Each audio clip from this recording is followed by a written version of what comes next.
desde el 28 de diciembre del año 2024, es decir que hace muy pocos días estamos gozando de la segunda versión de la actualización del protocolo TEMERT. Soy Yanire León, magíster en ergonomía. Si te gustan o te sirven estas cápsulas, te invito a que te suscribas para que me sigas animando a desarrollarlas. Hoy vamos a revisar la caracterización e identificación inicial TEMERT según la versión 2 de este protocolo actualizado. Sobre la caracterización tengo que contarles que no hubo ninguna modificación. Se sigue llenando como lo indicaba la primera versión. La caracterización es lo que se hace como la base para la construcción de esta vigilancia ambiental de los factores que se pueden relacionar con trastornos musculoesqueléticos. Entonces, recordemos que esta caracterización lleva datos generales de la entidad empleadora, como el nombre, el RUT, la dirección, la comuna, el organismo administrador de la ley, la fecha de inicio en ese organismo administrador y la actividad económica o rubro. También lleva información del centro de trabajo o lugar de trabajo, porque recordemos que el protocolo se aplica por sucursal o por centro de trabajo. Entonces, aquí iría esa información detallada como el nombre del centro, la dirección, la comuna, el número de trabajadores en ese centro de trabajo, hombres o mujeres. Y también la información relacionada con el puesto de trabajo que se va a identificar, a caracterizar.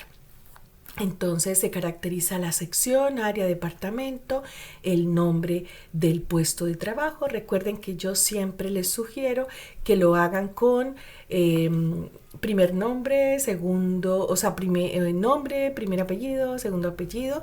A manera de ejemplo, operario sería el cargo o el nombre, de bodega sería el área, y la actividad sería como el segundo apellido, por ejemplo, en recepción y entrega de materiales.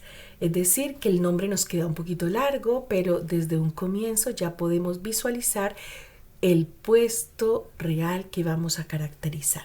Horario de funcionamiento para ese puesto de trabajo, si se hacen horas extra, cuántas por día, cuántas por semana. Número de trabajadores en ese puesto de trabajo, hombres, discriminado por hombres y mujeres, tipo de contrato y tipo de remuneración, fija o variable, tipo de contrato a término fijo o a término indefinido. También sigue igual la descripción, el apartado de descripción de las tareas que se desarrollan. Entonces el nombre y la tarea, recordemos que la tarea es aquella que nos lleva al cumplimiento de un objetivo dentro de un proceso productivo. Yo lo digo de forma muy coloquial, se me trabó la lengua. ¿Para qué le pagan a este trabajador o a las personas de este cargo? ¿Para qué le pagan? Entonces así es fácil, siento yo, eso es una técnica mía, que es más fácil identificar cuál es la tarea, para no caer en el error de nombrar operaciones, de nombrar digitar, usar herramientas manuales. No, ¿para qué se usan las herramientas manuales? ¿Para qué le pagan a este mecánico? A este mecánico le pagan para que haga mantención y reparación de equipos de tal cosa. No le pagan porque para que manipule las herramientas manuales. Lo mismo, para que le pagan a esta persona que hace funciones de secretaria. No le pagan para que digite.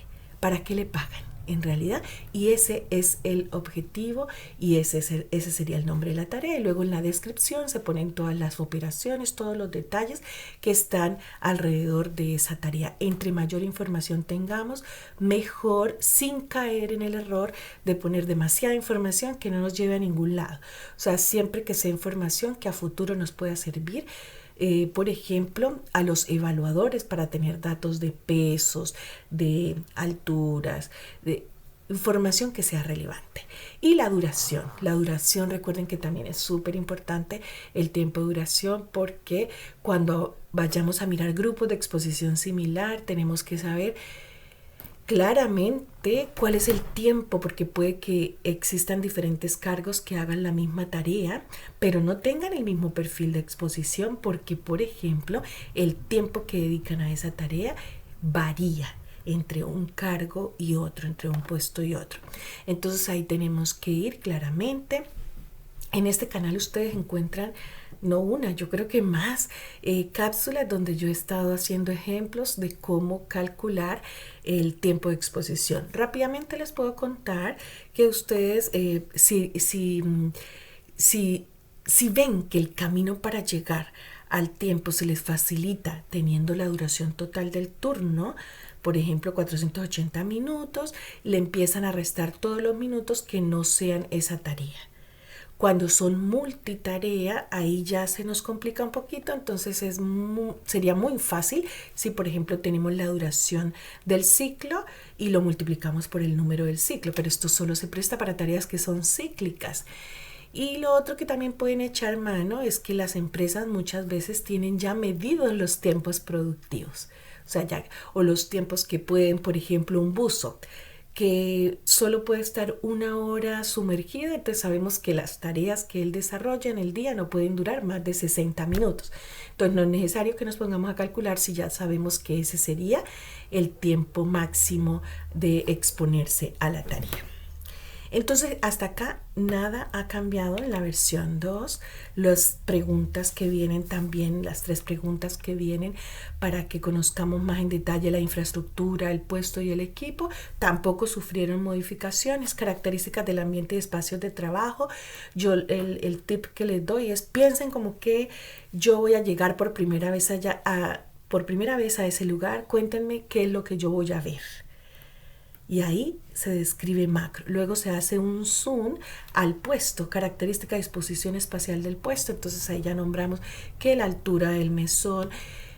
Muchas veces no tenemos el número cuantitativo, entonces yo les digo, bueno, hagámoslo con referencias anatómicas, por ejemplo, a nivel del hombro, por encima del nivel del hombro, a nivel de la parte media de la pierna, a nivel del puño, del codo, son referenciales y en la medida que vayamos teniendo la posibilidad de ir cuantificando, teniendo el número, irlo cambiando por ese valor. Es muy importante y también recordar que cuando vayan a hacer la caracterización de cada puesto, deben hacer participar al menos a una persona que represente los trabajadores que hacen pertenecen a ese puesto y hacen esas tareas. Y también de hacer grabaciones de video para tenerlas como soporte para las etapas posteriores de análisis. La última pregunta tampoco cambió. Características de herramientas utilizadas. Entonces, ¿qué es lo que ocupan para hacer? ¿Cuáles son las herramientas que ocupan? Si son, por ejemplo, herramientas que vibran, ¿cuál es la marca? ¿Cuál es el modelo? ¿Cuáles son los elementos de protección personal que ocupan para hacer esa tarea? Entonces, esto no cambió, sigue siendo lo mismo en la versión número 2. Ahora vamos a mirar en detalle las 7 preguntas de la identificación inicial, que esas sí tuvieron al menos algunas variaciones pequeñas, más como para ayudar a aclarar. Entonces vamos a ir revisándolas uno a uno. Sabemos que la primera está relacionada con la identificación de trabajo repetitivo de miembros superiores. Entonces en este color más añejo está puesto la versión 1 y en el color tal cual está en la versión 2 es el que aparece abajo, que es este celestico en estos tonos de azul. Entonces vamos a ver que, por ejemplo, respecto a la pregunta de trabajo repetitivo, lo primero que ustedes ven acá es que ya no aparece este superíndice indicando el 1, más bien indicando para el I, sino lo pusieron donde realmente debería estar, que es acerca de cuál es la definición de trabajo repetitivo, que en la siguiente diapositiva lo vamos a revisar. ¿Qué otra cosa tenemos acá diferente y que se va a prestar para casi todas las preguntas? Que ya la segunda parte, porque ustedes si se fijan, viene la pregunta y después de la pregunta En la anterior venía una explicación, como si fuera una explicación, como parte de la misma pregunta, pero como que el alargue, la explicación. Aquí en la versión 2 lo que se hizo fue dejarlo como ejemplo. Me parece súper bien porque quiere decir que estos son algunos ejemplos y que hay muchos más. Entonces que no solo pensemos que son esos, que no están limitados a eso. Me parece súper bien esa parte. Vemos que en la pregunta de trabajo repetitivo se eliminó el movilizar, levantar, empujar, encajar, sostener, posicionar. Esas operaciones o esas acciones técnicas fueron eliminadas de esta segunda versión. Y también fue eliminado el digitar compresión, comprimir, ubicar, moldear y traccionar. Aquí, traccionar, también fue eliminado. Entonces, ¿cómo quedó hoy día la pregunta? En esta segunda versión dice que si existe una o más tareas donde se utilicen las manos y miembros superiores con una duración total de 1 hora o más durante la jornada laboral y con un tiempo total de 5 o más horas a la semana. O sea, esa es la misma pregunta. Ahora, por ejemplo, donde se tenga que armar, limpiar, apretar, lanzar, cortar, presionar, desarmar, atornillar, desatornillar y digitar. Hasta ahí.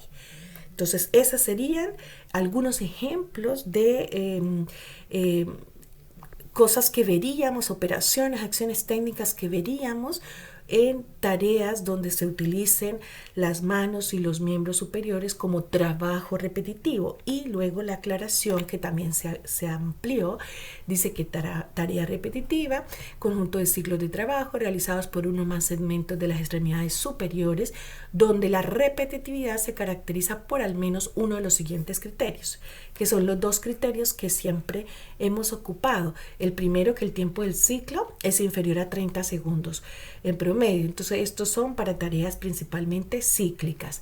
Y las otras tareas que podríamos encontrar también con movimientos repetitivos, aunque no sean cíclicas o que los ciclos sean largos, es que los mismos patrones biomecánicos se repiten por más del 50% del tiempo del ciclo. En general, el ritmo de trabajo está determinado por un factor externo al trabajador, por ejemplo, líneas de producción, velocidad de máquina, entre otros. Entonces quedó mucho más claro cuando vamos a ingresar o vamos a contestar que sí existe este tipo de tareas, este tipo de factores se exponen en estas tareas donde se expone a trabajo repetitivo, ¿ya? Entonces sí hubo cambio en la primera, ahí están claros los cambios que se hicieron, que de base quizás no lo vayan a sentir tanto el cambio. Para algunos sí, porque algunos dudaban, por ejemplo, ay, ¿qué es eso de digitar con presión? No, aquí digitan, pero no hacen tanta presión. No, ahora ya quedó claro que no, eso salió, eso que hacía como ruido, y siempre pensar que estos son ejemplos. No es solamente esto lo que vamos a considerar, sino son ejemplos. ¿Ya? Ahora, la segunda pregunta, que es sobre postura y trabajo estático, tuvo un cambio bastante importante, que nosotros lo discutíamos. Bueno, entonces todas las posturas, porque están más de 4 segundos, vamos a tener que estar vigilándolos a todos. En esta segunda versión quedó clarito que no es solo que sea una postura mantenida por más de 4 segundos, sino que además sea una postura forzada, una postura fuera de los ángulos de comodidad, una postura que le genera un mayor esfuerzo a la persona porque está fuera de esos ángulos cómodos. Entonces vamos a ver detalladamente, detalladamente qué fue lo que cambió. Ahí va.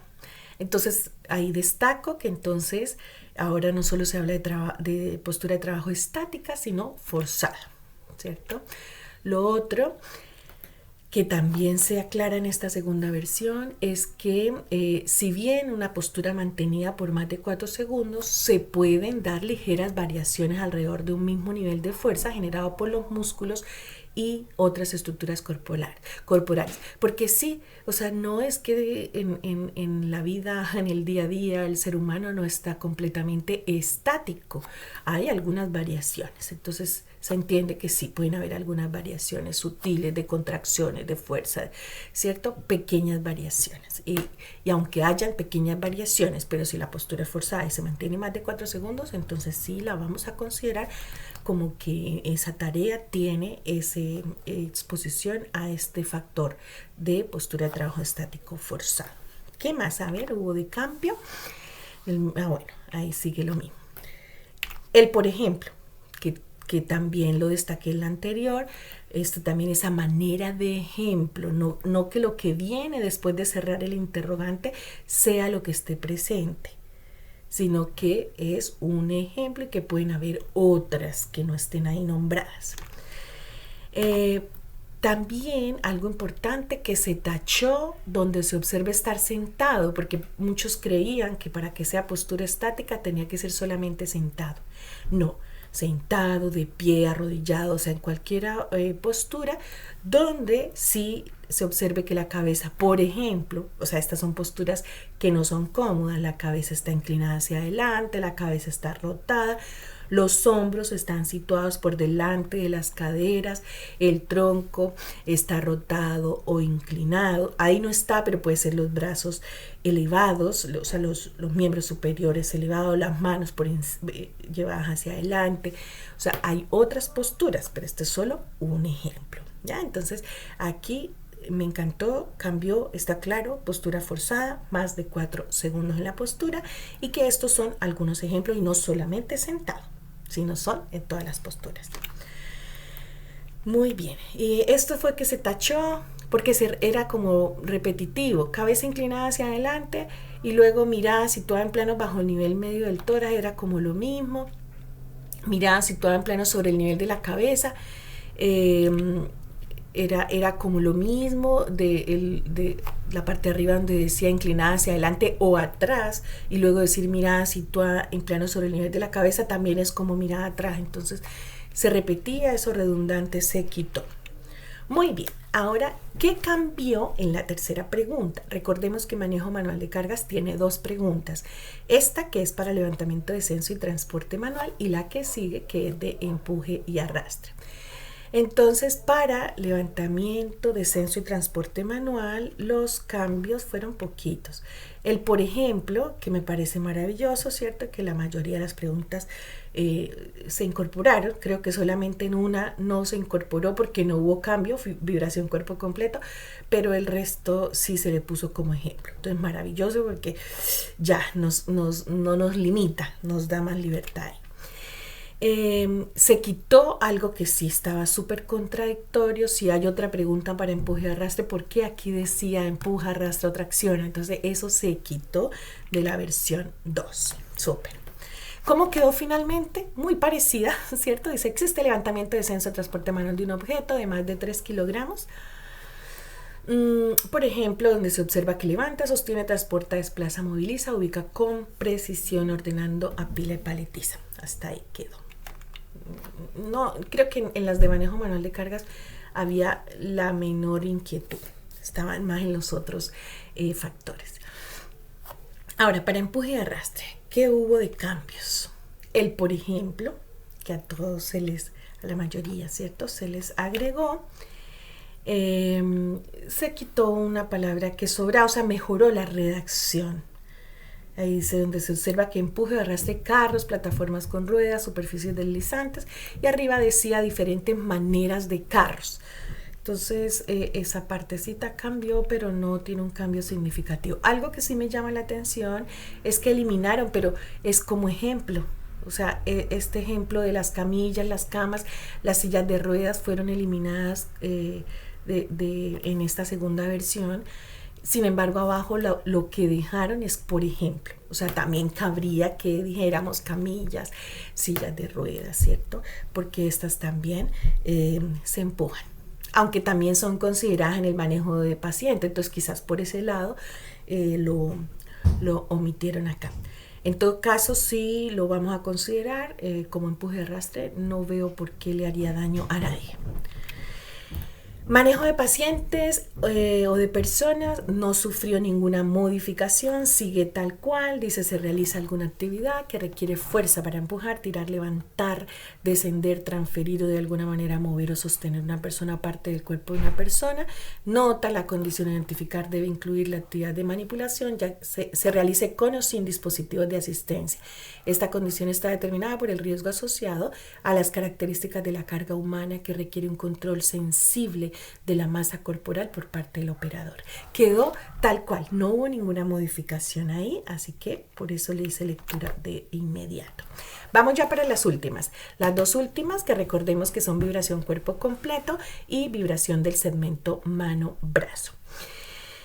¿Qué pasó con vibración cuerpo completo? Vamos a ver. Solamente hubo un cambio y entiendo yo que sí redundaba que ahí dijera sentados o de pie cuando ya venía la demás redacción haciendo esa referencia.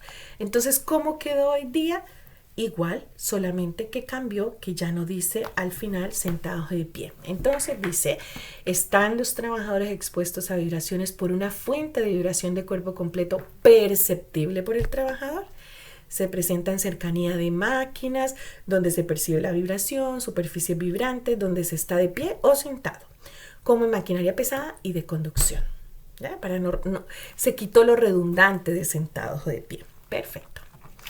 Y el último, que es vibración del segmento mano-brazo. Ahí también hubo una modificación que me llamó la atención y es acerca de la percepción por parte del trabajador. Y vamos a ver qué dice acá. Por ejemplo, perceptible por el trabajador, como lo acabo de mencionar. Esto no lo decía antes, no decía que fuera perceptible por el trabajador. Entonces, este es un requisito para ser considerado de inclusión. Un criterio de inclusión es que sea perceptible por el trabajador esa vibración en el segmento mano-brazo. El, por ejemplo, que también se agregó. ¿Qué más? Y se quitó la palabra o grandes percutores. Solo quedó herramientas percutoras como taladros. Hasta ahí nada más. Entonces, mira que no me había dado cuenta cuando hice la revisión previa a hacerles la presentación a ustedes. También se quitó esta parte donde dice esta condición es frecuente o inherente a la tarea que realiza. Esa también se quitó. No está. Si se fijan, no está esa segunda pregunta abajo. Solamente para que digamos que sí existe vibración del segmento mano-brazo, es que exista la fuente de vibración y que sea perceptible por el trabajador en el segmento mano-brazo. Y dan los ejemplos que están relacionados generalmente con las herramientas neumáticas, eléctricas, de impacto. Que lleguen a transmitir este tipo de vibración. Bueno, he llegado al final. Si no te has suscrito, anda a hacerlo. Anímame a seguir con estas cápsulas. Un abracito, que estén muy, pero muy, pero muy bien.